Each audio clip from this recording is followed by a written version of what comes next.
Alright, so we're going to go over some horizontal vertical asymptotes as well as removable discontinuities.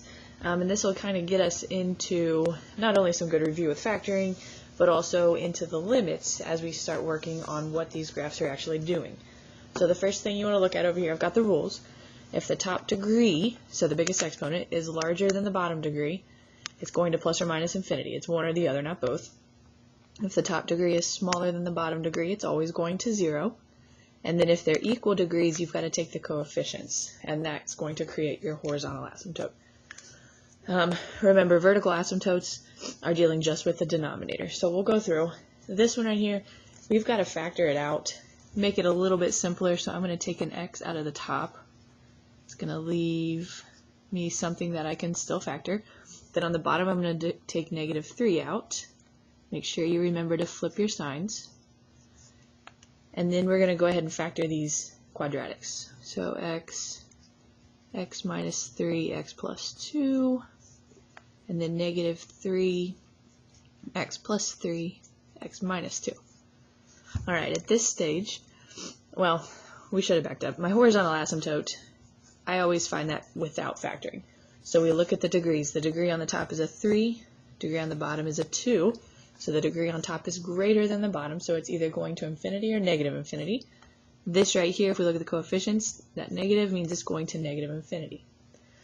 Then vertical asymptotes and holes. Now they don't have to have all of these things. If we go over to this factored form, if anything would cancel, that's a removable discontinuity. We could take it out of my function. That makes it a hole. If you look, nothing will cancel. So then to find, so we have no holes. To find the vertical asymptotes, we're going to look at this denominator, and we're going to say, okay, what would make it equal 0? Well, -3 and positive 2. So x equals -3 and x equals 2 are my vertical asymptotes. All right, let's do the second one. We'll find the horizontal asymptote. First, degree on top is 1, degree on bottom is 1. They're equal coefficients. Equal degrees. So we take the coefficients. Well, that's a 1 and that's a 1. So my horizontal asymptote is 1 over 1, or y equals 1. Then vertical asymptotes and holes. Well, there's nothing that'll cancel, so there's no holes. Vertical asymptotes, what would make the bottom equal 0? X equals positive 4.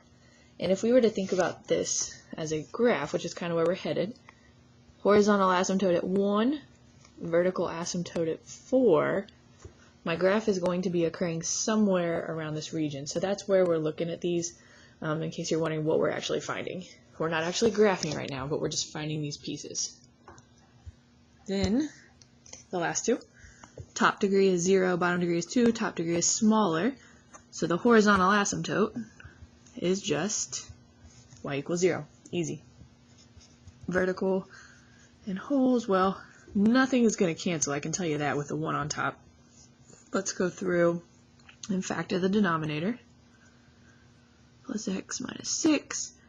That's going to become 3x plus 3, x minus 2. We're just concerned about the denominator, so the vertical asymptotes will be x equals -3 and x equals positive 2. And then the last one, let's look at here. Equal degrees, 2 and 2, so we're going to take the coefficients, so that's going to be y equals -1/4. Then we've got a factor, so x plus 3, x minus 2. I'm going to factor the -4 out. That's going to leave x squared plus 4x plus 3. And then if I factor that denominator even further, plus 3, x plus 1, so that has changed. Now if you look, the x plus 3's will cancel. So that tells me that I have a hole at x equals -3. It's what would make that equal 0. The plus 1 did not cancel, so that leaves a vertical asymptote at x equals -1.